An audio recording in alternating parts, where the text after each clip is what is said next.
ਚੁੰਦਾ committee ਦੀ report ਤੋਂ ਬਾਅਦ ਅਕਾਲੀ ਦਲ ਨੇ ਭੰਗ ਕੀਤਾ ਆਪਣਾ ਢਾਂਚਾ। ਕੋਰ ਕਮੇਟੀ, ਵਰਕਿੰਗ ਕਮੇਟੀ ਸਣੇ ਸਾਰੇ ਵਿੰਗ ਕੀਤੇ ਗਏ ਭੰਗ। ਸਾਰੇ ਅਹੁਦੇਦਾਰ ਵੀ ਹਟਾਏ, ਪਰ ਸੁਖਬੀਰ ਬਾਦਲ ਬਣੇ ਰਹਿਣਗੇ ਪਾਰਟੀ ਪ੍ਰਧਾਨ। ਪਾਰਟੀ ਦੇ ਵਿੱਚ ਫੁੱਟਦੀਆਂ ਖਬਰਾਂ ਦਾ ਮੁੱਖ ਮੰਤਰੀ ਭਗਵੰਤ ਮਾਨ ਨੇ ਕੀਤਾ ਖੰਡਨ। ਬੋਲੇ ਪਾਰਟੀ 'ਚ ਨਹੀਂ ਕੋਈ ਤਕਰਾਰ, ਅਸੀਂ ਪੂਰੀ ਤਰ੍ਹਾਂ ਇਕਜੁੱਟ। ਸੋਸ਼ਲ ਮੀਡੀਆ ਦੀਆਂ ਅਫਵਾਹਾਂ ਦੇ ਉੱਤੇ ਨਾ ਦਵੋ ਧਿਆਨ। ਨਵੇਂ ਏਜੀ ਦੇ ਹੱਕ ਦੇ ਵਿੱਚ ਉਤਰੀ ਬਾਰ ਕੌਂਸਲ। ਕਿਹਾ ਸਵਾਲ ਚੁੱਕਣ ਦੀ ਬਣ ਚੁੱਕੀ ਹੈ ਗਲਤ ਪਰੰਪਰਾ। ਵਕੀਲ ਦਾ ਕੰਮ ਹੈ ਕੇਸ ਲੜਨਾ।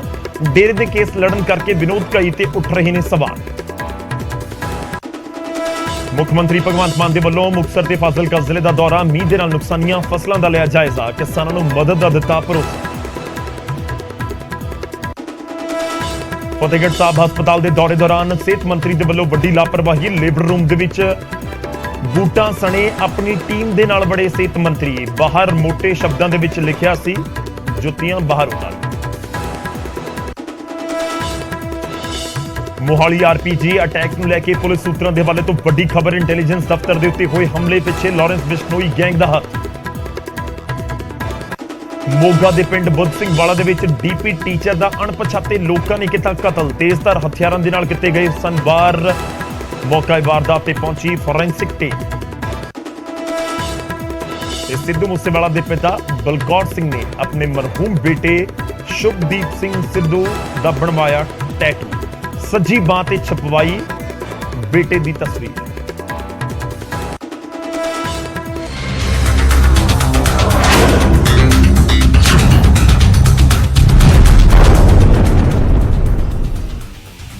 ਸਤਿ ਸ੍ਰੀ ਅਕਾਲ, ਸਵਾਗਤ ਹੈ। ਗੌਰਵ ਸ਼ੁਕਲਾ ਮੈਂ ਹਾਂ ਤੁਹਾਡੇ ਨਾਲ।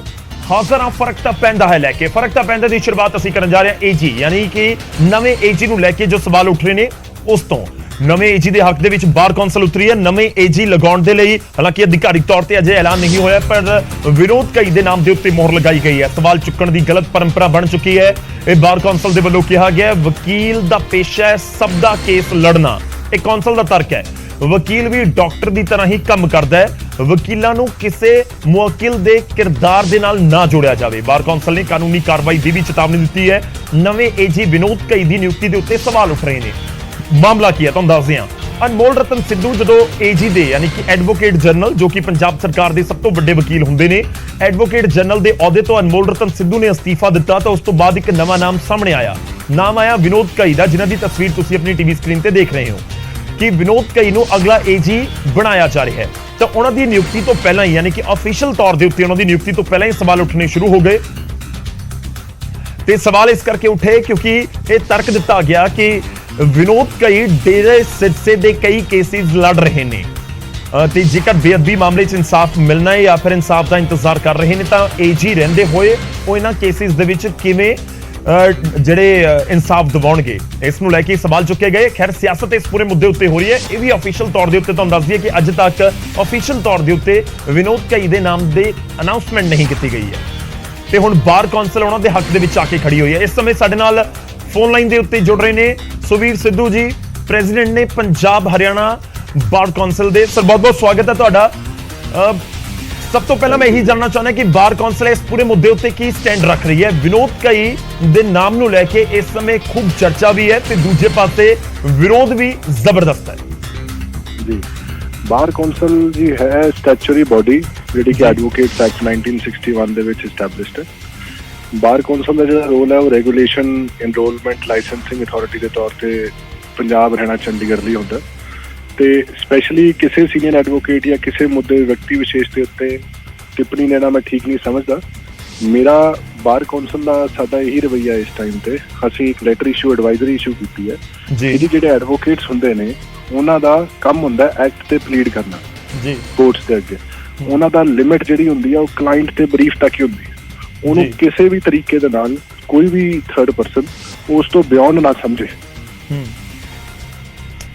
ਪਰ ਸੁਖਬੀਰ ਜੀ, ਲੋਕ ਇਹ ਵੀ ਸਮਝਣਾ ਚਾਹੁੰਦੇ ਨੇ ਕਿ ਜਦੋਂ ਇੱਕ ਕੇਸ ਦੇ ਵਿੱਚ ਦੋ ਪਾਰਟੀਆਂ ਨੇ, ਮੈਂ ਇੱਕ ਐਗਜ਼ਾਮਪਲ ਦੇ ਤੌਰ ਦੇ ਉੱਤੇ ਲੈ ਰਿਹਾ ਕਿ ਦੋ ਪਾਰਟੀਆਂ ਨੇ, ਤਾਂ ਇੱਕ ਪਾਸੇ ਜੇ ਕੇਸ ਲੜ ਲਿਆ ਗਿਆ ਤਾਂ ਹੁਣ ਦੂਜੇ ਵਾਲੇ ਪਾਸੇ ਜਾ ਕੇ ਕੇਸ ਕਿਵੇਂ ਲੜਿਆ ਜਾਏਗਾ। ਲੋਕ ਸਮਝਣਾ ਚਾਹੁੰਦੇ ਨੇ ਕਿ ਜੇ ਡੇਰਾ ਮੁਖੀ ਨੂੰ ਬੇਅਦਬੀ ਦੇ ਕੇਸ ਦੇ ਵਿੱਚ ਹੁਣ ਤੱਕ ਬਚਾਉਣ ਦੇ ਲਈ ਲੜ ਰਿਹਾ ਸੀ ਜੋ ਸ਼ਖਸ ਬਤੌਰ ਵਕੀਲ, ਉਹ ਹੁਣ ਦੂਜੀ ਧਿਰ ਯਾਨੀ ਸਰਕਾਰ ਵਾਲੇ ਪਾਸੇ ਆ ਕੇ ਕਿਵੇਂ ਪੱਖ ਰੱਖੇਗਾ? ਜੀ ਮੈਂ ਤੁਹਾਨੂੰ ਇੱਕ ਐਗਜ਼ਾਮਪਲ ਦਿੰਦਾ ਡਾਕਟਰ ਦਾ ਜੀ। ਡਾਕਟਰ ਜਿਹੜੇ ਹੁੰਦੇ ਆ ਉਹਨਾਂ ਨੂੰ ਇਰਰਿਸਪੈਕਟਿਵ ਦੋਹੇ ਤਰ੍ਹਾਂ, ਜਿਵੇਂ ਦੋ ਤਰ੍ਹਾਂ ਦੀ ਲੜਾਈ ਹੋ ਜਾਂਦੀ ਹੈ, ਦੋਹੇ ਧਿਰ ਉਸੇ ਡਾਕਟਰ ਕੋਲੇ ਜਾਂਦੇ ਨੇ। ਉਹ ਡਾਕਟਰ ਇਰਰਿਸਪੈਕਟਿਵ ਆਫ ਧਿਰ ਉਹਨਾਂ ਦਾ ਇਲਾਜ ਕਰਦੇ ਜੀ। ਆਪਸ ਦੇ ਵਿੱਚ ਇੱਕ ਕੌਨਫੀਡੈਂਸ਼ੀਅਲਿਟੀ ਐਗਰੀਮੈਂਟ ਹੁੰਦਾ ਜਿਹਦੇ 'ਚ ਇੱਕ ਪਾਸੇ ਦੀ ਗੱਲ ਦੂਜੇ ਪਾਸੇ ਨਹੀਂ ਦੱਸੀ ਜਾਂਦੀ। ਇਹੀ ਇੱਕ ਵਕੀਲ ਦਾ ਕੰਮ ਹੈ, ਜਿਹੇ ਜਿਹਾ ਡਾਕਟਰ ਦਾ ਕੰਮ ਹੈ, ਇਹੀ ਇੱਕ ਵਕੀਲ ਦਾ ਕੰਮ ਹੈ ਕੋਰਟਾਂ ਦੇ ਵਿੱਚ। ਵਕੀਲ ਦੀ ਜਿਹੜੀ ਲਿਮਿਟੇਸ਼ਨ ਹੈ ਉਹ ਆਪਦੇ ਬਰੀਫ ਤੱਕ ਹੈ, ਆਪਦੇ ਕਲਾਇੰਟ ਤੱਕ ਹੈ। ਉਹਨੂੰ ਉਸ ਤੋਂ ਬਿਯੋਂਡ ਸਮਝਣਾ ਇਟਸੈਲਫ ਇਲੌਜੀਕਲ ਹੈ, ਕਿਉਂਕਿ ਉਹ ਵਕੀਲ ਦਾ ਜਿਹੜਾ ਵੀ ਉਹਦਾ ਵਕੀਲ ਦਾ ਕੰਮ ਹੈ ਉਹ ਇਟਸੈਲਫ ਕੌਨਸ਼ੀਅਸ ਸੰਵਿਧਾਨ ਜਿਹੜਾ ਭਾਰਤ ਦਾ ਸੰਵਿਧਾਨ ਹੈ ਉਸ ਚੀਜ਼ ਨੂੰ ਪ੍ਰੋਟੈਕਟ ਕਰ ਰਹੇ, ਡਾਇਰੈਕਟ ਕਰ ਰਹੇ ਕਿ ਜਿੱਥੇ ਕਿਤੇ ਇਨਇਕੁਆਲਿਟੀ ਹੋਊਗੀ ਉੱਥੇ ਵਕੀਲ ਜਾ ਕੇ ਪਲੀਡ ਕਰੂਗਾ। ਕੋਰਟਸ ਦੇ ਵਿੱਚ ਹੋਰ ਤਾਂ ਕੋਈ ਲੜ ਨਹੀਂ ਸਕਦਾ। ਤੇ ਜੇ ਕਿਸੇ ਐਡਵੋਕੇਟ ਸਾਹਿਬ ਨੇ ਕਿਸੇ ਕਲਾਇੰਟ ਦੀ ਦਲੀਲ ਕੋਰਟ ਦੇ ਵਿੱਚ ਰੱਖੀ, ਇਹਦਾ ਮਤਲਬ ਇਹ ਥੋੜ੍ਹਾ ਹੈ ਕਿ ਉਹ ਕਲਾਇੰਟ ਦੇ ਨਾਲ ਉਹਨਾਂ ਨੂੰ ਅਟੈਚ ਕਰ ਦਿੱਤਾ ਜਾਵੇ ਤੇ ਪਬਲਿਕਲੀ ਮਲਾਈਨ ਕੀਤਾ ਜਾਵੇ। ਇਹ ਅਨਫੇਅਰ ਹੈ। This is uncalled for. ਅਤੇ ਸਰ ਇੱਕ ਜਿਹੜੀ ਤੁਸੀਂ ਜ਼ਿਕਰ ਕਰ ਰਹੇ ਹੋ ਬਾਰ ਕੌਂਸਲ ਦਾ, ਅਸੀਂ ਲਗਾਤਾਰ ਬਿਆਨ ਵੀ ਦਿਖਾ ਰਹੇ ਹਾਂ ਆਪਣੇ ਦਰਸ਼ਕਾਂ ਨੂੰ, ਤੇ ਇੱਕ ਇਹ ਵੀ ਜ਼ਿਕਰ ਕੀਤਾ ਗਿਆ ਕਿ ਇੱਕ ਚੇਤਾਵਨੀ ਦੀ ਤਰ੍ਹਾਂ ਵੀ ਹੈ ਕਿ ਕਾਨੂੰਨੀ ਕਾਰਵਾਈ ਕੀਤੀ ਜਾਏਗੀ। ਦੇਖੋ ਇਸ ਸਮੇਂ ਪੋਲੀਟੀਕਲ ਪਾਰਟੀਆਂ ਤੋਂ ਲੈ ਕੇ ਜਿਹੜੀਆਂ ਸਿੱਖ ਜਥੇਬੰਦੀਆਂ ਨੇ ਉਹਨਾਂ ਦੇ ਵੱਲੋਂ ਬੜਾ ਜ਼ਬਰਦਸਤ ਵਿਰੋਧ ਕੀਤਾ ਗਿਆ ਪਿਛਲੇ 24-48 ਘੰਟੇ ਦੇ ਵਿੱਚ। ਕੀ ਤੁਸੀਂ ਬਾਰ ਕੌਂਸਲ ਆਪਣੇ ਲੈਵਲ ਦੇ ਉੱਤੇ ਅੱਗੇ ਕੀ ਐਕਸ਼ਨ ਕਰੇਗੀ ਜੇਕਰ ਵਿਰੋਧ ਲਗਾਤਾਰ ਜਾਂ ਇਸ ਤਰੀਕੇ ਨਾਲ ਬਿਆਨ ਸਾਹਮਣੇ ਆਉਂਦੇ ਰਹੇ? ਤੇ ਤੁਸੀਂ ਉਹਨਾਂ ਨੂੰ ਕੀ ਕਹਿਣਾ ਚਾਹੋਗੇ ਜਿਹੜੀਆਂ ਖਾਸ ਤੌਰ ਤੇ ਸਿੱਖ ਜਥੇਬੰਦੀਆਂ ਇਸ ਸਮੇਂ ਕਹਿ ਰਹੀਆਂ ਨੇ ਕਿ ਉਹ ਤਾਂ ਬੇਅਦਬੀ ਦਾ ਕੇਸ ਲੜ ਰਹੇ ਸੀ ਡੇਰਾ ਵਾਲੇ ਪਾਸੇ ਤੋਂ, ਇਸ ਕਰਕੇ ਉਹ ਏਜੀ ਨਾ ਲਗਾਏ ਜਾਣ? ਦੇਖੋ ਬਾਰ ਕੌਂਸਲ ਨੇ ਇਸ ਚੀਜ਼ ਬਾਰੇ ਅਸੀਂ ਇਹੀ ਸੋਚਿਆ ਕਿ ਬੜੇ ਮਹੀਨਿਆਂ ਤੋਂ ਇਹ ਗੱਲ ਚੱਲ ਰਹੀ ਹੈ ਕਿ ਪਰਸਨਲ ਤੌਰ ਤੇ ਜੋ ਵੀ ਆਫਿਸ ਬੇਅਰਰਸ ਹੋਣ ਜਾਂ ਜੋ ਵੀ ਕਿਸ ਨੂੰ ਸਿਲੈਕਟ ਕੀਤਾ ਜਾਵੇ, ਕਿਸ ਨੂੰ ਅੱਗੇ ਕੀਤਾ ਜਾਵੇ, ਉਹਨਾਂ ਦੇ ਉੱਤੇ ਟਿੱਪਣੀਆਂ ਆਮ ਹਰ ਇਨਸਾਨ ਕਰਨ ਲੱਗ ਗਿਆ। ਜਿਹੜੀ ਬਾਰ ਕੌਂਸਲ ਨੇ ਵੀ ਐਡਵਾਈਜ਼ਰੀ ਇਸ਼ੂ ਕੀਤੀ ਹੈ, ਉਹ ਐਡਵਾਈਜ਼ਰੀ ਸਿਰਫ ਇਸ ਮਤਲਬ ਲੱਗਿਆ ਹੈ ਕਿ ਉਹ ਜਨਰਲ ਪਬਲਿਕ ਲਈ ਕਿਸੇ ਨੂੰ ਵੀ ਜਿਹਨੂੰ ਕੰਸਰਨ ਕਰਦਾ ਉਹਨੂੰ ਹੈ ਕਿ ਵਕੀਲ ਦਾ ਜਿਹੜਾ ਰੋਲ ਹੈ ਉਹ ਉਸ ਦੇ ਬਰੀਫ ਕਲਾਇੰਟ ਤੱਕ ਸੀਮਿਤ ਹੈ। ਉਹਨੂੰ ਉਸ ਤੋਂ ਬਿਯੋਂਡ ਨਾ ਹੀ ਲਿਆ ਜਾਵੇ, ਨਾ ਹੀ ਸਮਝਿਆ ਜਾਵੇ, ਨਾ ਹੀ ਉਸ ਚੀਜ਼ ਦਾ ਪ੍ਰਚਾਰ ਕੀਤਾ ਜਾਵੇ। ਸਾਡੀ ਸਾਰਿਆਂ ਨੂੰ ਇਹੀ ਬੇਨਤੀ ਹੈ ਕਿ ਬੀਇੰਗ ਸਟੈਚੂਰੀ ਬੋਡੀ, ਇੱਕ ਐਡਵੋਕੇਟ ਦਾ ਇੱਕ ਡਿਊਟੀ ਹੈ ਕੋਰਟ ਦੇ ਤਰਫ। ਉਹਦੀ ਡਿਊਟੀ ਹੈ ਕਾਨੂੰਨ ਨੂੰ ਕੋਰਟ ਦੇ ਸਾਹਮਣੇ ਲਿਆਉਣਾ, ਫੈਕਟਸ ਨੂੰ ਕੋਰਟ ਦੇ ਸਾਹਮਣੇ ਲਿਆਉਣਾ। ਜੇ ਤੁਸੀਂ ਵੀ ਜੋ ਵੀ ਦਰਸ਼ਕ ਸੁਣ ਰਹੇ ਹੋਣਗੇ ਉਹ ਇਸ ਚੀਜ਼ ਨਾਲ ਪਰਿਚਿਤ ਹੋਣਗੇ, ਕਦੀ ਨਾ ਕਦੀ ਕਿਸੇ ਐਡਵੋਕੇਟ ਦੇ ਨਾਲ ਉਹਨਾਂ ਦਾ ਕਦੀ ਨਾ ਕਦੀ ਰਿਲੇਸ਼ਨ ਰਿਹਾ ਹੋਊਗਾ, ਉਹਨਾਂ ਨੂੰ ਪਤਾ ਹੋਊਗਾ ਕਿ ਐਡਵੋਕੇਟ ਨੂੰ ਜੋ ਦੱਸਦੇ ਆ ਉਹ ਐਡਵੋਕੇਟਸ ਕੋਰਟ ਦੇ ਵਿੱਚ ਲਾਅ ਉਹਦੇ ਵਿੱਚ ਨਾਲ ਲਾ ਕੇ ਉਹਨੂੰ ਕੋਰਟ ਦੇ ਵਿੱਚ ਦੱਸਦੇ। ਇਸ ਤੋਂ ਇਲਾਵਾ ਉਹਨਾਂ ਦਾ ਕੋਈ ਰਿਲੇਸ਼ਨ ਨਹੀਂ, ਨਾ ਹੀ ਸਮਝਿਆ ਜਾਵੇ, ਨਾ ਹੀ ਇਸ ਚੀਜ਼ ਦਾ ਪ੍ਰਚਾਰ ਕੀਤਾ ਜਾਵੇ। ਇਹ ਸਾਡੀ ਬੇਨਤੀ ਹੈ ਸਾਰਿਆਂ ਨੂੰ। ਚਲੋ ਮੇਰਾ ਇੱਕ ਆਖਰੀ ਸਵਾਲ, ਅਕਾਲੀ ਦਲ ਦਾ ਇੱਕ ਰਿਐਕਸ਼ਨ ਆਇਆ। ਅਕਾਲੀ ਦਲ ਕਹਿ ਰਿਹਾ ਕਿ ਇੱਕ ਤਾਂ ਸਥਿਰ ਕਰਨ ਦੀ ਕੋਸ਼ਿਸ਼ ਹੈ ਤੇ ਉਹ ਕਹਿੰਦੇ ਨੇ, ਸਵਾਲ ਕੀਤਾ ਜਾ ਰਿਹਾ ਅਕਾਲੀ ਦਲ ਦੇ ਵੱਲੋਂ ਕਿ ਜਿਹੜੇ ਐਡਵੋਕੇਟ ਜਨਰਲ ਵਿਨੋਦ ਕਈ ਨੇ ਹੁਣ ਉਹ ਸਰਕਾਰ ਦਾ ਬਚਾਅ ਕਰਨਗੇ ਜਾਂ ਫਿਰ ਡੇਰੇ ਦਾ, ਅਦਾਲਤ ਦੇ ਅੰਦਰ? ਦੇਖੋ ਐਂ ਤਾਂ ਹੁਣ ਵਿਅਕਤੀ ਵਿਸ਼ੇਸ਼ ਮੈਂ ਤੁਹਾਨੂੰ ਦੱਸਿਆ ਸਾਡੀ ਐਡਵਾਈਜ਼ਰੀ ਸਾਰਿਆਂ ਲਈ ਜੀ। ਉਹ ਕੋਈ ਐਡਵਾਈਜ਼ਰੀ ਕਿਸੇ ਵਿਅਕਤੀ ਵਿਸ਼ੇਸ਼ ਜਾਂ ਸਪੈਸੀਫਿਕ ਸਿਰਫ ਅਕਾਲੀ ਦਲ ਤੱਕ ਸੀਮਿਤ ਨਹੀਂ। ਮੈਂ ਤਾਂ ਉਹਦੇ ਰੈਫਰੈਂਸ ਦੇ ਨਾਲ ਇੱਕ ਸਵਾਲ ਫਾਰਮ ਕਰਨ ਦੀ ਕੋਸ਼ਿਸ਼ ਕੀਤੀ। ਨਾ ਹੀ ਅਸੀਂ ਕਿਸੇ ਪੋਲੀਟੀਕਲ ਪਾਰਟੀ ਨੂੰ ਐਡਰੈਸ ਕਰਨਾ ਚਾਹੁੰਦੇ, ਨਾ ਹੀ ਅਸੀਂ ਕੀਤਾ। ਅਸੀਂ ਸਾਰਿਆਂ ਨੂੰ ਐਡਰੈਸ ਕਰਨਾ ਚਾਹੁੰਦੇ ਹਾਂ ਕਿ ਤੁਸੀਂ ਇੱਕ ਐਡਵੋਕੇਟ ਨੂੰ ਉਹਦੇ ਬਿਯੋਂਡ ਬਰੀਫ ਨਾ ਲਿੱਤਾ ਜਾਵੇ, ਉਹਨੂੰ ਸਿਰਫ ਕੋਰਟ ਤੱਕ ਸੀਮਿਤ ਰੱਖਿਆ ਜਾਵੇ। ਜੇ ਕਿਸੇ ਐਡਵੋਕੇਟ ਨੇ ਇੱਕ ਪਾਸੇ ਕਿਸੇ ਕੇਸ ਨੂੰ ਪਲੀਡ ਕੀਤਾ ਤਾਂ ਇਹਦਾ ਮਤਲਬ ਇਹ ਥੋੜ੍ਹਾ ਹੈ ਕਿ ਉਹ ਦੂਜੇ ਪਾਸੇ ਕੋਰਟ ਉਸ ਕੇਸ ਨੂੰ ਪਲੀਡ ਨਹੀਂ ਕਰ ਸਕਦਾ ਜੀ। ਇਹ ਤਾਂ ਉਹਨਾਂ ਦੀ ਜਿਹੜੀ ਸਿੰਸੀਅਰਿਟੀ ਹੈ ਉਹਨਾਂ ਦੀ ਕਲਾਇੰਟ ਤੱਕ ਹੈ, ਜਦ ਤੱਕ ਉਹ ਕਲਾਇੰਟ ਤੋਂ ਇੰਗੇਜਡ ਹੈ। ਜਦ ਉਹ ਕਲਾਇੰਟ ਤੋਂ ਉਹਨਾਂ ਦਾ ਰਿਸ਼ਤਾ ਟੁੱਟ ਗਿਆ, ਉਹਨਾਂ ਦੀ ਇੰਗੇਜਮੈਂਟ ਟੁੱਟ ਗਈ, ਤਾਂ ਉਹਨਾਂ ਦੀ ਸਿੰਸੀਅਰਿਟੀ ਉਸ ਕਲਾਇੰਟ ਦੇ ਨਾਲ ਹੈ ਜਿਨ੍ਹਾਂ ਨਾਲ ਰਿਸ਼ਤਾ ਛੁੱਟ ਰਿਹਾ, ਤੇ ਅਟਮੋਸਟ ਰਿਸ਼ਤਾ ਉਹਨਾਂ ਦਾ ਕੋਰਟ ਦੇ ਨਾਲ ਹੈ ਜਿਨ੍ਹਾਂ ਨੂੰ ਸੱਚਾਈ ਦਾ ਪੱਖ ਪੇਸ਼ ਕਰਨ ਦੀ ਉਹਨਾਂ ਦੀ ਜ਼ਿੰਮੇਵਾਰੀ ਹੈ। ਠੀਕ ਹੈ ਸੁਵੀਰ ਜੀ, ਮੈਂ ਇੱਕ ਹੋਰ ਛੋਟਾ ਜਿਹਾ ਸਵਾਲ ਤੁਹਾਡੇ ਤੋਂ ਜ਼ਰੂਰ ਜਾਣਨਾ ਚਾਹੁੰਦਾ, ਮੈਂ ਸੌਖੇ ਸ਼ਬਦਾਂ ਦੇ ਵਿੱਚ ਤਾਂ ਕਿ ਦਰਸ਼ਕਾਂ ਨੂੰ ਸਮਝ ਆ ਸਕੇ। ਇਸ ਦਾ ਮਤਲਬ ਹੁਣ ਇਹ ਕੱਢਿਆ ਜਾਵੇ ਕਿ ਏਜੀ ਦਾ ਜੇਕਰ ਚਾਰਜ ਜਲਦ ਸੰਭਾਲਦੇ ਨੇ ਵਿਨੋਦ ਕਈ, ਤਾਂ ਫਿਰ ਜਿਹੜੇ ਡੇਰੇ ਵਾਲੇ ਜਾਂ ਹੋਰ ਕੇਸਿਸ ਸੀ ਤਾਂ ਉਹਨਾਂ ਨੂੰ ਨਵਾਂ ਵਕੀਲ ਸਰਚ ਕਰਨਾ ਹੋਏਗਾ। ਇਹ ਮਤਲਬ ਇਹ ਸਿੱਧਾ ਕੱਢਿਆ ਜਾਵੇ ਕਿ ਏਜੀ ਹੁਣ ਡੇਰੇ ਦੇ ਖਿਲਾਫ ਆ ਕੇ ਖੜੇ ਹੋ ਗਏ ਨੇ, ਇਸ ਕਰਕੇ ਡੇਰੇ ਨੂੰ ਆਪਣਾ ਨਵਾਂ ਵਕੀਲ ਦੇਖਣਾ ਹੋਏਗਾ। ਦੇਖੋ ਕਿਸੇ ਵੀ ਪਾਰਟੀ ਨੂੰ, ਜੇ ਕਿਸੇ ਦੀ ਪਾਰਟੀ ਦੇ ਐਡਵੋਕੇਟ ਨੂੰ ਕੋਈ ਹੋਰ ਪਾਰਟੀ ਇੰਗੇਜ ਕਰ ਲੈਂਦੀ ਹੈ, ਆਫ ਕੋਰਸ ਉਹਨਾਂ ਨੂੰ ਨਵਾਂ ਵਕੀਲ ਹੀ ਕਰਨਾ ਪਊਗਾ। ਉਹਨਾਂ ਨੂੰ ਆਪਦਾ ਇਹ ਕੇਸ ਐਕਟ ਕੇ ਪਲੀਡ ਕਰਨ ਦੀ ਇੱਕ ਨਵਾਂ ਵਕੀਲ ਕਰਨਾ ਪਊਗਾ, ਤਾਂ ਉਹਨਾਂ ਦਾ ਹੱਕ ਹੈ। ਉਹ ਨਵਾਂ ਵਕੀਲ ਜਿਹੜੇ ਵੀ ਵਕੀਲ ਸਾਹਿਬ ਨੂੰ ਕਰਨਾ ਚਾਹੁੰਦੇ, ਹਾਈ ਕੋਰਟ ਦੇ ਕਿੰਨੇ ਹੋਰ ਸੀਨੀਅਰ ਵਕੀਲ ਨੇ ਜਾਂ ਜਿਹੜੇ ਵੀ ਵਕੀਲ ਉਹਨਾਂ ਦੇ ਨਾਲ ਉਹਨਾਂ ਦੇ ਪੱਖ ਨੂੰ ਸੁਣਦੇ ਰਹੇ ਨੇ, ਉਹਨਾਂ ਨੂੰ ਸੁਣ ਕੇ ਉਹ ਅੱਗੇ ਉਹਨਾਂ ਨਾਲ ਵਾਰਤਾਲਾਪ ਕਰਕੇ ਆਪਦਾ ਪੱਖ ਅੱਗੇ ਪੇਸ਼ ਕਰ ਸਕਦੇ। ਕੋਰਟ ਉਹਨਾਂ ਨੂੰ ਵੀ ਸੁਣਨ ਨੂੰ ਤਿਆਰ ਹੈ, ਕੋਰਟ ਸਰਕਾਰ ਦੇ ਵਕੀਲ ਨੂੰ ਵੀ ਸੁਣਨ ਨੂੰ ਤਿਆਰ ਹੈ। ਚਲੋ ਸ਼ੁਕਰੀਆ ਸਰ, ਧੰਨਵਾਦ, ਬਹੁਤ ਬਹੁਤ ਧੰਨਵਾਦ ਸਾਡੇ ਨਾਲ ਜੁੜਨ ਦੇ ਲਈ, ਇਸ ਪੂਰੀ ਗੱਲਬਾਤ ਦੇ ਲਈ। ਤਾਂ ਪੰਜਾਬ ਹਰਿਆਣਾ ਬਾਰ ਕੌਂਸਲ ਦੇ ਪ੍ਰਧਾਨ ਸੁਵੀਰ ਸਿੱਧੂ ਸਾਡੇ ਨਾਲ ਜੁੜੇ ਤੇ ਉਹਨਾਂ ਨੇ ਤਫਸੀਲ ਦੇ ਨਾਲ ਗੱਲ ਰੱਖੀ ਹੈ ਤੇ ਉਹ ਕਹਿ ਰਹੇ ਨੇ ਕਿ ਇਹ ਪਰੰਪਰਾ ਗਲਤ ਹੈ। ਇਨਫੈਕਟ ਬਾਰ ਕੌਂਸਲ ਦੇ ਵੱਲੋਂ ਜਿਹੜੀ ਇੱਕ ਅਫੀਸ਼ੀਅਲ ਸਟੇਟਮੈਂਟ ਜਾਰੀ ਕੀਤੀ ਗਈ ਉਸ ਦੇ ਵਿੱਚ ਉਹਨਾਂ ਨੇ ਜ਼ਿਕਰ ਕੀਤਾ ਹੈ ਕਿ ਇਹ ਪਰੰਪਰਾ ਗਲਤ ਹੈ। ਇਸ ਤੋਂ ਪਹਿਲਾਂ ਵੀ ਜਦੋਂ ਕੈਪਟਨ ਅਮਰਿੰਦਰ ਸਿੰਘ ਮੁੱਖ ਮੰਤਰੀ ਦੀ ਕੁਰਸੀ ਤੋਂ ਹਟੇ, ਚਰਨਜੀਤ ਸਿੰਘ ਚੰਨੀ ਬਣੇ ਤਾਂ ਕੁਝ ਨਾਮ ਸਾਹਮਣੇ ਆਏ ਕਿ ਬਤੌਰ ਏਜੀ ਉਹਨਾਂ ਨੂੰ ਲਗਾਇਆ ਜਾ ਰਿਹਾ ਹੈ। ਤਾਂ ਉਸ ਸਮੇਂ ਵੀ ਉਹਨਾਂ ਦੇ ਪੁਰਾਣੇ ਕੇਸਿਸ ਨੂੰ ਲੈ ਕੇ ਸਵਾਲ ਉੱਠਦੇ ਸੀ। ਖੈਰ ਇਸ ਸਭ ਦੇ ਵਿਚਾਲੇ ਇੱਕ ਹੋਰ ਵੱਡੀ ਖਬਰ ਤੁਹਾਡੀ ਟੀਵੀ ਸਕਰੀਨ ਦੇ ਉੱਤੇ ਤੁਸੀਂ ਦੇਖ ਰਹੇ ਹੋ। ਨਵੇਂ ਏਜੀ ਦੀ ਨਿਯੁਕਤੀ ਦੇ ਉੱਤੇ ਅਕਾਲੀ ਦਲ ਸਰਕਾਰ ਦੇ ਉੱਤੇ ਹਮਲਾਵਰ ਹੈ। ਵਿਨੋਦ ਘਈ ਦੇ ਨਾਮ ਨੂੰ ਲੈ ਕੇ ਅਕਾਲੀ ਦਲ ਹਮਲਾਵਰ ਹੈ ਔਰ ਬਹੁਤ ਤਿੱਖੇ ਸ਼ਬਦੀ ਵਾਰ ਕੀਤੇ ਜਾ ਰਹੇ ਨੇ ਅਕਾਲੀ ਦਲ ਦੇ ਵੱਲੋਂ। ਤੇ ਅਕਾਲੀ ਦਲ ਕਹਿ ਰਿਹਾ ਕਿ ਨਵੇਂ ਏਜੀ ਵਿਨੋਦ ਘਈ ਦੀ ਨਿਯੁਕਤੀ ਤੇ ਜਿਹੜਾ ਵਿਵਾਦ ਹੈ, ਅਕਾਲੀ ਦਲ ਨੇ ਸਵਾਲ ਇੱਕ ਵਾਰ ਫਿਰ ਤੋਂ ਚੁੱਕੇ ਨੇ। ਪੰਜਾਬ ਨੂੰ ਅਸਥਿਰ ਕਰਨ ਦੀ ਕੋਸ਼ਿਸ਼ ਹੈ ਇਹ ਨਿਯੁਕਤੀ ਦੇ ਜ਼ਰੀਏ। ਤੇ ਇਹ ਵੀ ਕਿਹਾ ਜਾ ਰਿਹਾ ਕਿ ਆਮ ਆਦਮੀ ਪਾਰਟੀ ਨੇ ਸਿੱਖਾਂ ਨੂੰ ਵੰਡਣ ਦੀ ਵੀ ਸਾਜ਼ਿਸ਼ ਕੀਤੀ ਹੈ। ਬੜੇ ਗੰਭੀਰ ਇਲਜ਼ਾਮ ਅਕਾਲੀ ਦਲ ਦੇ ਵੱਲੋਂ ਲਗਾਏ ਜਾ ਰਹੇ ਨੇ। ਤੇ ਵਿਨੋਦ ਘਈ ਡੇਰਾ ਸੱਚਾ ਸੌਦਾ ਦੇ ਵਕੀਲ ਰਿਹਾ ਹੈ ਤੇ ਇਹ ਵੀ ਅਕਾਲੀ ਦਲ ਹੁਣ ਸਵਾਲ ਕਰ ਰਿਹਾ ਹੈ ਸਰਕਾਰ ਨੂੰ ਕਿ ਏਜੀ ਸਰਕਾਰ ਦਾ ਯਾਨੀ ਐਡਵੋਕੇਟ ਜਨਰਲ ਸਰਕਾਰ ਦਾ ਬਚਾਅ ਕਰਨਗੇ ਅਦਾਲਤ ਦੇ ਵਿੱਚ ਜਾਂ ਫਿਰ ਡੇਰੇ ਦਾ।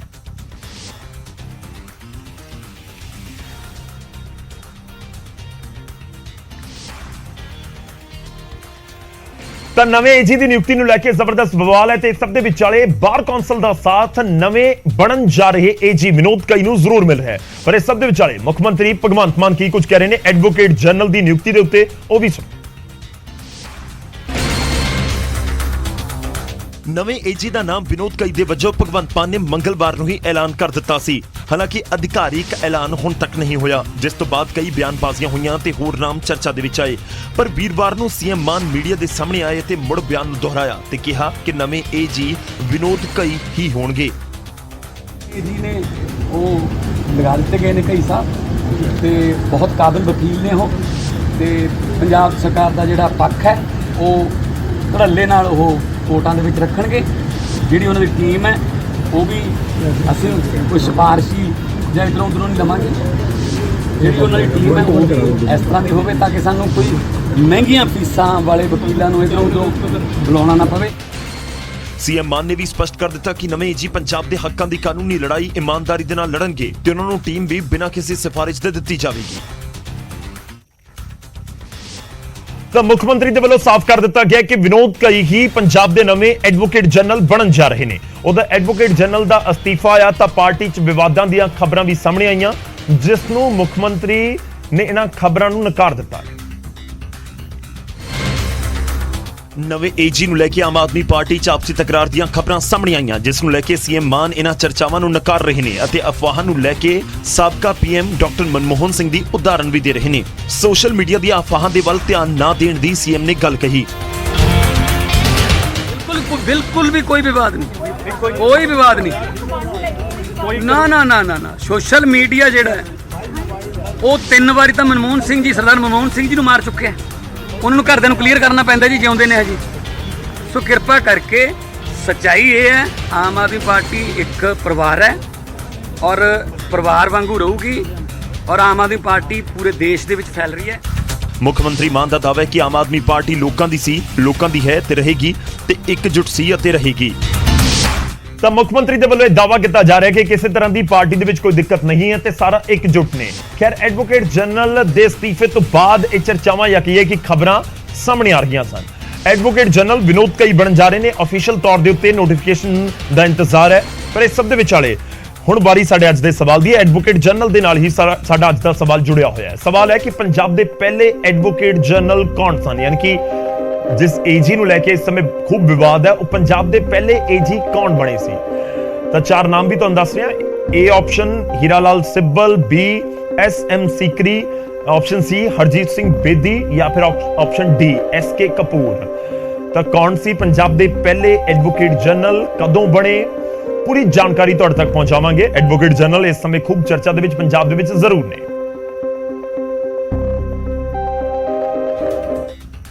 ਤਾਂ ਪ੍ਰੋਗਰਾਮ ਦੇ ਆਖਿਰ ਦੇ ਵਿੱਚ ਤੁਹਾਨੂੰ ਦੱਸਾਂਗੇ ਕਿ ਐਡਵੋਕੇਟ ਜਨਰਲ ਸਭ ਤੋਂ ਪਹਿਲਾਂ ਪੰਜਾਬ ਦੇ ਕੌਣ ਬਣੇ। ਅਗਲੀ ਖਬਰ ਦਾ ਰੁਖ ਕਰਦੇ ਹਾਂ ਤੇ ਗੱਲ ਅਕਾਲੀ ਦਲ ਦੀ ਕਰਾਂਗੇ। ਅਕਾਲੀ ਦਲ ਚੋਣਾਂ ਦੇ ਵਿੱਚ ਹਾਰ ਤੋਂ ਬਾਅਦ ਇਸ ਸਮੇਂ ਵੱਡਾ ਫੈਸਲਾ ਲੈਂਦਾ ਹੋਇਆ ਨਜ਼ਰ ਆ ਰਿਹਾ। ਅਕਾਲੀ ਦਲ ਨੇ ਆਪਣੀ ਪਾਰਟੀ ਦਾ ਢਾਂਚਾ ਭੰਗ ਕਰ ਦਿੱਤਾ ਹੈ। ਕੋਰ ਕਮੇਟੀ, ਵਰਕਿੰਗ ਕਮੇਟੀ ਭੰਗ ਕਰ ਦਿੱਤੀ ਗਈ ਹੈ। ਪਾਰਟੀ ਦੇ ਸਾਰੇ ਵਿੰਗ ਭੰਗ ਕਰ ਦਿੱਤੇ ਗਏ ਨੇ। ਪਾਰਟੀ ਦੇ ਜਨਰਲ ਸੈਕਟਰੀ ਵੀ ਹਟਾ ਦਿੱਤੇ ਗਏ ਨੇ ਤੇ ਇਹ ਸਭ ਕੁਝ ਹੋਇਆ ਝੁੰਦਾ ਕਮੇਟੀ ਦੀ ਸਿਫਾਰਿਸ਼ ਦੇ ਉੱਤੇ।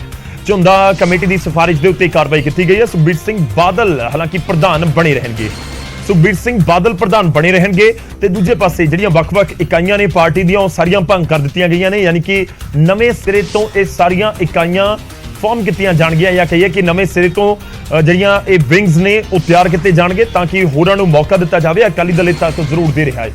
ਵਿਧਾਨ ਸਭਾ ਚੋਣਾਂ ਦੇ ਵਿੱਚ ਜ਼ਬਰਦਸਤ ਕਰਾਰੀ ਹਾਰ ਦਾ ਸਾਹਮਣਾ ਕਰਨਾ ਪਿਆ ਸ਼੍ਰੋਮਣੀ ਅਕਾਲੀ ਦਲ ਨੂੰ। 2007 ਤੋਂ ਲੈ ਕੇ 2017 ਤੱਕ ਜਿਹੜੀ ਪਾਰਟੀ ਸੱਤਾ ਦੇ ਵਿੱਚ ਰਹੀ 10 ਸਾਲ ਲਗਾਤਾਰ, ਉਸ ਪਾਰਟੀ ਨੂੰ ਸਿਰਫ 3 ਸੀਟਾਂ ਮਿਲੀਆਂ 117 ਦੇ ਵਿੱਚੋਂ। ਹਾਲਾਂਕਿ ਜਿਹੜੀ ਪਾਰਟੀ ਹੈ 97 ਦੇ ਉੱਤੇ ਹੀ ਲੜੀ ਸੀ, ਬਾਕੀ 20 ਸੀਟਾਂ 'ਚ ਬੀਐਸਪੀ ਲੜੀ ਸੀ। ਤਾਂ ਇਹ ਪੂਰੇ ਗੱਠਜੋੜ ਨੂੰ ਸ਼੍ਰੋਮਣੀ ਅਕਾਲੀ ਦਲ ਤੇ ਬਹੁਜਨ ਸਮਾਜ ਪਾਰਟੀ ਦੇ ਗੱਠਜੋੜ ਨੂੰ 4 ਸੀਟਾਂ ਹਾਸਲ ਹੋਈਆਂ 117 ਦੇ ਵਿੱਚੋਂ। ਤੇ ਅਕਾਲੀ ਦਲ ਉਸ ਤੋਂ ਬਾਅਦ ਸੰਗਰੂਰ ਜ਼ਿਮਨੀ ਚੋਣ ਦੇ ਵਿੱਚ ਜਾਂਦਾ ਹੈ। ਸੰਗਰੂਰ ਦੇ ਵਿੱਚ ਬੰਦੀ ਸਿੰਘਾਂ ਦੇ ਮੁੱਦੇ ਦੇ ਉੱਤੇ ਇਲੈਕਸ਼ਨ ਲੜਿਆ ਜਾਂਦਾ ਹੈ। ਕਮਲਦੀਪ ਕੌਰ ਰਾਜੋਆਣਾ ਨੂੰ ਟਿਕਟ ਦਿੱਤੀ ਜਾਂਦੀ ਹੈ, ਪਰ ਉੱਥੇ ਵੀ ਕਰਾਰੀ ਹਾਰ ਦਾ ਸਾਹਮਣਾ ਕਰਨਾ ਪੈਂਦਾ ਔਰ ਇਨਫੈਕਟ ਅਕਾਲੀ ਦਲ 5ਵੇਂ ਨੰਬਰ ਦੇ ਉੱਤੇ ਰਹਿੰਦਾ ਹੈ, ਯਾਨੀ ਕਿ ਬੀਜੇਪੀ ਤੋਂ ਵੀ ਪਿੱਛੇ। 2017 ਤੱਕ ਜਦੋਂ ਤੱਕ ਸੱਤਾ ਦੇ ਵਿੱਚ ਸੀ ਅਕਾਲੀ ਦਲ ਤਾਂ ਬੀਜੇਪੀ ਦੇ ਨਾਲ ਗੱਠਜੋੜ ਸੀ। 2020 ਦੇ ਵਿੱਚ ਖੇਤੀ ਕਾਨੂੰਨਾਂ ਦੇ ਮੁੱਦੇ ਉੱਤੇ ਗੱਠਜੋੜ ਟੁੱਟ ਗਿਆ। ਹੁਣ ਅਕਾਲੀ ਦਲ ਦੇ ਸਾਹਮਣੇ ਲਾਜ਼ਮੀ ਤੌਰ ਤੇ ਰਿਵਾਈਵਲ ਦੀ ਇੱਕ ਵੱਡੀ ਚੁਣੌਤੀ ਹੋਏਗੀ ਕਿ ਕਿਸ ਤਰੀਕੇ ਨਾਲ ਵਾਪਸੀ ਕੀਤੀ ਜਾਵੇ, ਸੂਬੇ ਦੀ ਸਿਆਸਤ ਦੇ ਵਿੱਚ ਇੱਕ ਵਾਰ ਮੁੜ ਤੋਂ ਐਕਟਿਵ ਹੋਵੇ। ਖੈਰ ਸੁਖਬੀਰ ਸਿੰਘ ਬਾਦਲ ਇੱਕ ਪਾਸੇ ਐਕਟਿਵ ਲਾਜ਼ਮੀ ਤੌਰ ਤੇ ਨੇ, ਪਰ ਝੁੰਦਾ ਕਮੇਟੀ ਦੀ ਰਿਪੋਰਟ ਜਿਹੜੀ ਉਸ ਦੀਆਂ ਸਿਫਾਰਿਸ਼ਾਂ ਦੇ ਉੱਤੇ ਇਸ ਸਮੇਂ ਸਾਰਾ ਢਾਂਚਾ ਪਾਰਟੀ ਨੇ ਆਪਣਾ ਭੰਗ ਕਰ ਦਿੱਤਾ। ਸੁਖਬੀਰ ਸਿੰਘ ਬਾਦਲ ਪ੍ਰਧਾਨ ਬਣੇ ਰਹਿਣਗੇ।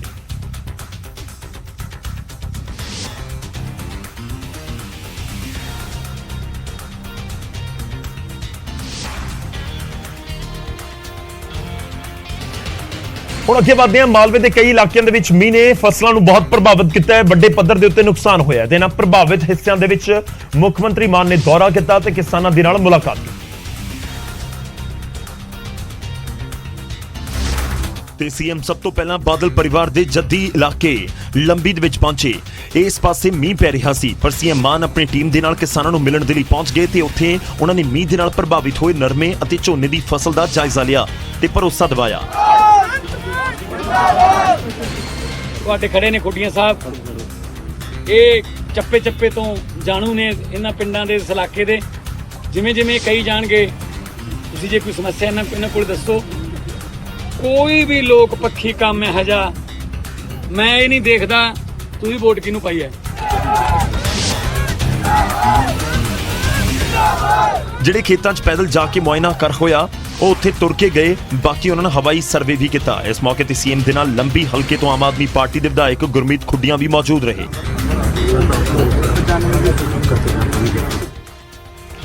ਤਾਂ ਪ੍ਰਭਾਵਿਤ ਇਲਾਕਿਆਂ ਦਾ ਦੌਰਾ ਮੁੱਖ ਮੰਤਰੀ ਨੇ ਕੀਤਾ ਤੇ ਲੰਬੀ ਤੋਂ ਬਾਅਦ ਸੀਐਮ ਫਾਜ਼ਿਲਕਾ ਦੇ ਪ੍ਰਭਾਵਿਤ ਇਲਾਕਿਆਂ ਦੇ ਵਿੱਚ ਵੀ ਪਹੁੰਚੇ, ਜਿੱਥੇ ਉਹਨਾਂ ਨੇ ਮੀਂਹ ਦੀ ਮਾਰ ਹੇਠ ਆਈ ਫਸਲ ਦਾ ਜਾਇਜ਼ਾ ਲਿਆ। ਤੇ ਮੁੱਖ ਮੰਤਰੀ ਨੇ ਜਿੱਥੇ ਕਿਸਾਨਾਂ ਨੂੰ ਗਿਰਦੌਰੀ ਕਰਵਾ ਕੇ ਮੁਆਵਜ਼ਾ ਦੇਣ ਦਾ ਦਾਅਵਾ ਕੀਤਾ ਤਾਂ ਉੱਥੇ ਹੀ ਸਾਬਕਾ ਸਰਕਾਰਾਂ ਦੇ ਉੱਤੇ ਵੀ ਵਰੇ। ਇੱਥੇ ਸੀਐਮ ਮਾਨ ਦਾ ਅੰਦਾਜ਼ ਥੋੜਾ ਗੁੱਸੇ ਵਾਲਾ ਦਿਖਿਆ ਤੇ ਸੀਐਮ ਮਾਨ ਨੇ ਪ੍ਰਸ਼ਾਸਨ ਨੂੰ ਢੁਕਵੇਂ ਕਦਮ ਚੁੱਕਣ ਦੇ ਹੁਕਮ ਦਿੰਦਿਆਂ ਕਿਹਾ ਕਿ ਆਉਂਦੇ ਸਾਲ ਤੋਂ ਅਜਿਹੀਆਂ ਤਸਵੀਰਾਂ ਨਹੀਂ ਦਿਖਣੀਆਂ ਚਾਹੀਦੀਆਂ। ਦੇਖੋ, ਫਾਜ਼ਿਲਕਾ ਦਾ, ਲੰਬੀ ਦਾ, ਮਲੋਟ ਦਾ ਜਿਹੜਾ ਇਲਾਕਾ ਹੈ, ਇਹ ਪਿਛਲੇ ਦਿਨਾਂ ਦੀ ਭਾਰੀ ਬਰਸਾਤ ਕਰਕੇ ਹੜ੍ਹਾਂ ਦੀ ਮਾਰ ਦੇ ਵਿੱਚ ਆ ਗਿਆ। ਨਰਮਾ, ਖਾਸ ਤੌਰ ਤੇ ਨਰਮੇ ਦੀ ਫਸਲ ਤਾਂ ਬਰਬਾਦ ਹੋ ਗਈ। ਮੈਨੂੰ ਪੂਰਾ ਇਰੀਗੇਸ਼ਨ ਦਾ ਪਲਾਨ ਲੈ ਕੇ ਆਓ ਮੇਰੇ ਕੋਲ, ਬਜਟ ਦੀ ਕੋਈ ਘਾਟ ਨਹੀਂ ਆਉਣ ਦੇਵਾਂਗੇ। ਅਗਲੇ ਸਾਲ ਨਹੀਂ ਇਹ ਕੰਮ ਹੋਣਾ ਚਾਹੀਦਾ। ਫਾਜ਼ਿਲਕਾ ਲੰਬੀ ਮਾਲਵਾ ਦੀ ਇਹ ਬੈਲਟ ਮੀਂਹ ਦੇ ਨਾਲ ਕਾਫੀ ਪ੍ਰਭਾਵਿਤ ਹੋਈ ਹੈ ਤੇ ਪਿੰਡਾਂ 'ਚ ਪਾਣੀ ਭਰਿਆ ਹੋਇਆ ਹੈ। ਇਸ ਦਾ ਕਾਰਨ ਮੀਂਹ ਦੇ ਨਾਲ ਸੇਮ ਨਾਲੇ ਵੀ ਦੱਸੇ ਜਾ ਰਹੇ ਨੇ। ਤਾਂ ਫਸਲਾਂ ਦਾ ਨੁਕਸਾਨ ਹੋਇਆ, ਪਰ ਇਸ ਸਭ ਦੇ ਵਿੱਚ ਵਾਲੇ ਸਵਾਲ ਇਹ ਹੈ ਕਿ ਇਹ ਕਦੋਂ ਤੱਕ ਹੋਏਗਾ, ਕਿਉਂਕਿ ਹਰ ਸਾਲ ਕੁਝ ਇਸ ਤਰੀਕੇ ਨਾਲ ਤਸਵੀਰ ਨਜ਼ਰ ਆਉਂਦੀ ਹੈ। ਪਰ ਉਮੀਦ ਕਰਦੇ ਹਾਂ ਕਿ ਅਗਲੇ ਸਾਲ ਕੁਝ ਨਾ ਕੁਝ ਪ੍ਰਸ਼ਾਸਨ ਦੇ ਵੱਲੋਂ ਕੋਈ ਢੁਕਵਾਂ ਪ੍ਰਬੰਧ ਕੀਤਾ ਜਾਏਗਾ ਤਾਂ ਕਿ ਫਸਲਾਂ ਦਾ ਨੁਕਸਾਨ ਨਾ ਹੋਵੇ। ਪਰ ਇਸ ਸਭ ਦੇ ਵਿੱਚ ਵਾਲੇ ਖਬਰ ਇਹ ਵੀ ਹੈ ਕਿ 31 ਤਰੀਕ ਤੱਕ ਪੰਜਾਬ ਦੇ ਵੱਖ-ਵੱਖ ਹਿੱਸਿਆਂ ਦੇ ਵਿੱਚ ਭਾਰੀ ਬਰਸਾਤ ਹੋ ਸਕਦੀ ਹੈ। ਉਹ ਖਬਰ ਵੀ ਤੁਹਾਨੂੰ ਅੱਗੇ ਦਿਖਾਵਾਂਗੇ। ਉਧਰ ਪੱਛਮੀ ਬੰਗਾਲ ਦੇ ਅਧਿਆਪਕ ਭਰਤੀ ਘੁਟਾਲੇ ਦੇ ਵਿੱਚ ਬੰਗਾਲ ਦੇ ਸਾਬਕਾ ਮੰਤਰੀ ਦੇ ਕਰੀਬੀ ਅਰਪਿਤਾ ਮੁਖਰਜੀ ਦੇ ਘਰ ਤੋਂ ਈਡੀ ਨੇ ਕਰੀਬ 27 ਕਰੋੜ ਰੁਪਏ ਕੈਸ਼ ਅਤੇ 5 ਕਿਲੋ ਸੋਨਾ ਜ਼ਬਤ ਕੀਤਾ ਹੈ। ਪੱਛਮੀ ਬੰਗਾਲ ਦੀ ਸੀਐਮ ਮਮਤਾ ਬੈਨਰਜੀ ਨੇ ਅਧਿਆਪਕ ਭਰਤੀ ਘੁਟਾਲੇ ਦੇ ਵਿੱਚ ਗ੍ਰਿਫਤਾਰ ਪਾਰਥ ਚੈਟਰਜੀ ਨੂੰ ਮੰਤਰੀ ਦੇ ਅਹੁਦੇ ਤੋਂ ਹਟਾ ਦਿੱਤਾ ਹੈ। ਭਾਰਤ ਦੀ ਗ੍ਰਿਫਤਾਰੀ ਦੇ 5 ਦਿਨ ਬਾਅਦ ਮਮਤਾ ਨੇ ਇਹ ਐਕਸ਼ਨ ਲਿਆ। ਦਰਅਸਲ ਅਰਪਿਤਾ ਮੁਖਰਜੀ ਦੇ ਘਰ ਤੋਂ ਕਰੋੜਾਂ ਰੁਪਏ ਦੀ ਕੈਸ਼ ਜੁਐਲਰੀ ਮਿਲਣ ਤੋਂ ਬਾਅਦ ਟੀਐਮਸੀ ਦੇ ਵਿੱਚ ਹੀ ਪਾਰਥ ਚੈਟਰਜੀ ਨੂੰ ਹਟਾਉਣ ਦੀ ਮੰਗ ਹੋਣ ਲੱਗੀ ਸੀ। ਬਾਅਦ ਦੇ ਵਿੱਚ ਮਮਤਾ ਬੈਨਰਜੀ ਨੇ ਉਹਨਾਂ ਨੂੰ ਕੈਬਨਿਟ ਤੋਂ ਬਰਖਾਸਤ ਵੀ ਕਰ ਦਿੱਤਾ। ਭਾਰਤ ਤੇ ਕਾਰਵਾਈ ਤੋਂ ਬਾਅਦ ਮਮਤਾ ਬੈਨਰਜੀ ਨੇ ਕਿਹਾ ਕਿ ਪੂਰਾ ਮਾਮਲਾ ਇੱਕ ਵੱਡੀ ਸਾਜ਼ਿਸ਼ ਦਾ ਹਿੱਸਾ ਹੈ। ਸਿਰਫ ਇੱਕ ਕੁੜੀ ਦੇ ਘਰ ਤੋਂ ਰੁਪਏ ਬਰਾਮਦ ਹੋਏ ਨੇ। ਭਾਰਤ ਨੂੰ ਇਸ ਲਈ ਹਟਾਇਆ ਹੈ ਕਿਉਂਕਿ ਟੀਐਮਸੀ ਭ੍ਰਿਸ਼ਟਾਚਾਰ ਦੇ ਮਾਮਲੇ 'ਚ ਬੇਹੱਦ ਸਖਤ ਹੈ। ਦੱਸਦੀ ਕਿ ਭਾਰਤ ਦੇ ਕੋਲ ਪਾਰਟੀ ਜਨਰਲ ਸਕੱਤਰ, ਵਾਈਸ ਪ੍ਰੈਜ਼ੀਡੈਂਟ ਅਤੇ 3 ਹੋਰ ਜ਼ਿੰਮੇਵਾਰੀਆਂ ਵੀ ਸਨ। ਭਾਰਤ ਜਾਂਚ ਜਾਰੀ ਰਹਿਣ ਤੱਕ ਪਾਰਟੀ ਤੋਂ ਸਸਪੈਂਡ ਕੀਤੇ ਗਏ ਨੇ। ਜੇਕਰ ਉਹ ਬੇਗੁਨਾਹ ਸਾਬਤ ਹੋਏ ਤਾਂ ਦੁਬਾਰਾ ਪਾਰਟੀ ਦੇ ਵਿੱਚ ਆ ਸਕਦੇ ਨੇ। ਪਾਰਟੀ ਨੇ ਇਸ ਦਾ ਵੀ ਜ਼ਿਕਰ ਕੀਤਾ ਹੈ। ਖੈਰ, ਜਦੋਂ ਕਿਸੇ ਘਰ ਤੋਂ ਇੰਨਾ ਕੈਸ਼ ਬਰਾਮਦ ਹੋਵੇ ਕਿ ਪੈਸੇ ਗਿਣਨ ਦੇ ਲਈ ਕਈ ਘੰਟੇ ਲੱਗ ਜਾਣ ਤੇ ਫਿਰ ਮਸ਼ੀਨਾਂ ਪੈਸੇ ਗਿਣਨ ਵਾਲੀਆਂ ਮੰਗਵਾਉਣੀਆਂ ਪੈਣ, 27 ਕਰੋੜ ਰੁਪਇਆ ਮਿਲੇ, ਫਿਰ ਫਰਕ ਤਾਂ ਪੈਂਦਾ ਹੈ। ਉਹਦਾ ਸੰਸਦ ਕੰਪਲੈਕਸ ਦੇ ਵਿੱਚ ਸੋਨੀਆ ਗਾਂਧੀ ਅਤੇ ਸਮ੍ਰਿਤੀ ਇਰਾਨੀ ਦੇ ਵਿਚਾਲੇ ਤਕਰਾਰ ਹੋ ਗਈ। ਕੇਂਦਰੀ ਮੰਤਰੀ ਨੇ ਕਾਂਗਰਸ ਦੀ ਪ੍ਰਧਾਨ ਦੇ ਉੱਤੇ ਧਮਕਾਉਣ ਦਾ ਵੀ ਇਲਜ਼ਾਮ ਲਗਾ ਦਿੱਤਾ। ਹੋਇਆ ਕੁਝ ਇਸ ਤਰ੍ਹਾਂ ਕਿ ਸੋਨੀਆ ਗਾਂਧੀ ਜਦੋਂ ਪਾਰਲੀਮੈਂਟ ਕੰਪਲੈਕਸ ਦੇ ਵਿੱਚ ਸਨ ਤਾਂ ਬੀਜੇਪੀ ਦੀ ਮਹਿਲਾ ਸਾਂਸਦਾਂ ਨੇ ਉਹਨਾਂ ਨੂੰ ਰੋਕ ਕੇ ਗੱਲ ਕਰਨੀ ਸ਼ੁਰੂ ਕੀਤੀ। ਐਮਪੀ ਰਮਾ ਦੇਵੀ ਨੇ ਸੋਨੀਆ ਨੂੰ ਕਿਹਾ ਕਿ ਤੁਹਾਡੇ ਸੰਸਦ ਅਧੀਰ ਰੰਜਨ ਚੌਧਰੀ ਰਾਸ਼ਟਰਪਤੀ ਦੇ ਬਾਰੇ ਦੇ ਵਿੱਚ ਕਿਵੇਂ ਦੇ ਬਿਆਨ ਦੇ ਰਹੇ ਨੇ। ਇਸ ਦੇ ਉੱਤੇ ਸੋਨੀਆ ਗਾਂਧੀ ਨੇ ਕਿਹਾ ਕਿ ਅਧੀਰ ਰੰਜਨ ਨੇ ਮਾਫੀ ਮੰਗ ਲਈ ਹੈ, ਪਰ ਇਸ ਮਾਮਲੇ ਦੇ ਵਿੱਚ ਮੇਰਾ ਨਾਮ ਕਿਉਂ ਲਿਆ ਗਿਆ। Ma'am, will you ask Adhir to apologize? He has already apologized. ਤਾਂ ਉੱਥੇ ਮੌਜੂਦ ਸਮ੍ਰਿਤੀ ਇਰਾਨੀ ਨੇ ਕਿਹਾ ਕਿ ਮੈਡਮ ਮੈਂ ਤੁਹਾਡੀ ਮਦਦ ਕਰ ਸਕਦੀ ਹਾਂ, ਮੈਂ ਤੁਹਾਡਾ ਨਾਮ ਲਿਆ ਸੀ। ਇਸ ਦੇ ਉੱਤੇ ਸੋਨੀਆ ਨੇ ਕਿਹਾ ਡੋਂਟ ਟਾਕ ਟੂ ਮੀ। ਬਸ ਇਸ ਤੋਂ ਬਾਅਦ ਦੋਵਾਂ ਦੇ ਵਿਚਾਲੇ ਤੂੰ ਮੈਂ ਸ਼ੁਰੂ ਹੋ ਗਈ। ਬਹਿਸਬਾਜ਼ੀ ਦੇਖ ਸੋਨੀਆ ਉੱਥੋਂ ਚਲੀ ਗਈ। ਉਹਨਾਂ ਦੇ ਜਾਣ ਤੋਂ ਬਾਅਦ ਬੀਜੇਪੀ ਦੀ ਮਹਿਲਾ ਸਾਂਸਦਾਂ ਨੇ ਨਾਅਰੇਬਾਜ਼ੀ ਸ਼ੁਰੂ ਕਰ ਦਿੱਤੀ। ਇਧਰ ਖਜ਼ਾਨਾ ਮੰਤਰੀ ਨਿਰਮਲਾ ਸੀਤਾਰਮਨ ਨੇ ਇਲਜ਼ਾਮ ਲਗਾਇਆ ਕਿ ਸੋਨੀਆ ਨੇ ਬੀਜੇਪੀ ਦੀ ਮਹਿਲਾ ਸਾਂਸਦਾਂ ਨੂੰ ਧਮਕਾਇਆ ਹੈ। जब श्रीमती सोनिया गांधी ने बात की उस समय कोई और भी सांसद बगल में आकर के क्या है, क्या हो गया, क्या बात हो रही है, ऐसे पूछने में you don't talk to me ऐसे करके दूसरे सांसद को ऑलमोस्ट थ्रेटनिंग आवाज से बात की है। ਇਹ ਪੂਰਾ ਵਿਵਾਦ ਕਾਂਗਰਸ ਦੇ ਲੋਕ ਸਭਾ ਸਾਂਸਦ ਅਧੀਰ ਰੰਜਨ ਚੌਧਰੀ ਦੇ ਰਾਸ਼ਟਰਪਤੀ ਦ੍ਰੋਪਦੀ ਮੁਰਮੂ ਨੂੰ ਲੈ ਕੇ ਦਿੱਤੇ ਗਏ ਬਿਆਨ ਤੋਂ ਸ਼ੁਰੂ ਹੋਇਆ। ਕਾਂਗਰਸ ਦੇ ਐਮਪੀ ਦੇ ਬਿਆਨ ਦੇ ਉੱਤੇ ਬੀਜੇਪੀ ਦੀ ਮਹਿਲਾ ਸਾਂਸਦਾਂ ਨੇ ਲੋਕ ਸਭਾ ਤੇ ਰਾਜ ਸਭਾ ਦੇ ਵਿੱਚ ਹੰਗਾਮਾ ਕਰ ਦਿੱਤਾ। ਦੋਵੇਂ ਸਦਨਾਂ ਦੀ ਕਾਰਵਾਈ ਮੁਲਤਵੀ ਕਰਨੀ ਪਈ। ਸਦਨ ਸਮ੍ਰਿਤੀ ਨੇ ਅਧੀਰ ਰੰਜਨ ਦੇ ਬਿਆਨ ਦੇ ਲਈ ਕਾਂਗਰਸ ਨੂੰ ਜ਼ਿੰਮੇਵਾਰ ਦੱਸਿਆ ਤੇ ਸੋਨੀਆ ਗਾਂਧੀ ਨੂੰ ਮੁਆਫੀ ਮੰਗਣ ਨੂੰ ਕਿਹਾ। माफी मांगो इस देश से, माफी मांगो सोनिया गांधी आदिवासियों से, माफी मांगो औरतों से, माफी। ਤਾਂ ਜ਼ਬਰਦਸਤ ਬਵਾਲ ਹੁੰਦਾ ਹੋਇਆ ਪਾਰਲੀਮੈਂਟ ਦੇ ਅੰਦਰ ਨਜ਼ਰ ਆਇਆ ਤੇ ਸਮ੍ਰਿਤੀ ਇਰਾਨੀ ਲਗਾਤਾਰ ਕੇਂਦਰੀ ਮੰਤਰੀ ਉੱਠ ਕੇ ਲਗਾਤਾਰ ਇਹ ਜ਼ਿਕਰ ਕਰ ਰਹੇ ਸੀ ਕਿ ਸੋਨੀਆ ਗਾਂਧੀ ਮੁਆਫੀ ਮੰਗੋ। ਹੁਣ ਅੱਗੇ ਵਧਦੇ ਹਾਂ ਤੇ ਗੱਲ ਅੱਜ ਦੇ ਇਤਿਹਾਸ ਦੀ। 28 ਜੁਲਾਈ ਦੇ ਇਤਿਹਾਸ ਦੀ ਪਹਿਲੀ ਵਿਸ਼ਵ ਜੰਗ ਦੀ ਸ਼ੁਰੂਆਤ। ਜੀ ਹਾਂ, 28 ਜੁਲਾਈ 1914 ਨੂੰ ਪਹਿਲੀ ਵਿਸ਼ਵ ਜੰਗ ਦੀ ਸ਼ੁਰੂਆਤ ਹੋਈ। 28 ਜੁਲਾਈ ਨੂੰ ਆਸਟਰੀਆ ਅਤੇ ਹੰਗਰੀ ਨੇ ਸਰਬੀਆ ਦੇ ਖਿਲਾਫ ਜੰਗ ਦਾ ਐਲਾਨ ਕੀਤਾ ਸੀ। 1 ਅਗਸਤ 1914 ਨੂੰ ਜਰਮਨੀ ਨੇ ਰੂਸ ਦੇ ਖਿਲਾਫ ਜੰਗ ਦਾ ਐਲਾਨ ਕਰ ਦਿੱਤਾ ਤੇ ਫਿਰ 2 ਅਗਸਤ 1914 ਨੂੰ ਆਟੋਮਨ ਸਾਮਰਾਜ ਅਤੇ ਜਰਮਨੀ ਨੇ ਗੱਠਜੋੜ ਦੀ ਇੱਕ ਗੁਪਤ ਸੰਧੀ ਦੇ ਉੱਤੇ ਦਸਤਖਤ ਕੀਤੇ ਤੇ ਫਿਰ 4 ਅਗਸਤ 1914 ਨੂੰ ਜਰਮਨੀ ਨੇ ਬੈਲਜੀਅਮ ਦੇ ਉੱਤੇ ਹਮਲਾ ਕਰ ਦਿੱਤਾ। ਇਹ ਵੱਖ-ਵੱਖ ਹਮਲੇ ਹੁੰਦੇ ਰਹੇ ਅਗਲੇ 1.5 ਮਹੀਨੇ ਦੇ ਵਿੱਚ ਤੇ ਪੂਰਾ ਵਰਲਡ ਵਾਰ ਬਣ ਗਈ। ਪਹਿਲੀ ਵਿਸ਼ਵ ਜੰਗ ਦੇ ਵਿੱਚ ਕਿਹਾ ਜਾਂਦਾ ਹੈ ਕਿ 85 ਲੱਖ ਤੋਂ ਜ਼ਿਆਦਾ ਲੋਕਾਂ ਦੀ ਮੌਤ ਹੋ ਗਈ ਸੀ। 85 ਲੱਖ ਤੋਂ ਜ਼ਿਆਦਾ।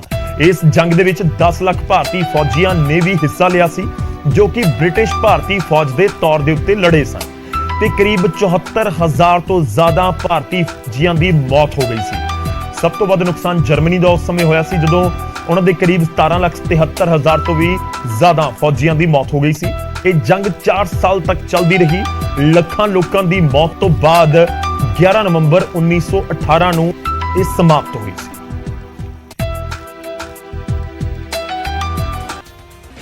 ਫਰਕ ਤਾਂ ਪੈਂਦਾ ਦੇ ਵਿੱਚ ਵੇਲਾ ਹੋ ਚਲਾ ਇੱਕ ਛੋਟੇ ਜਿਹੇ ਬ੍ਰੇਕ ਦਾ। ਵਾਪਸ ਆਵਾਂਗੇ ਕੁਝ ਹੋਰ ਖਬਰਾਂ ਦੇ ਨਾਲ।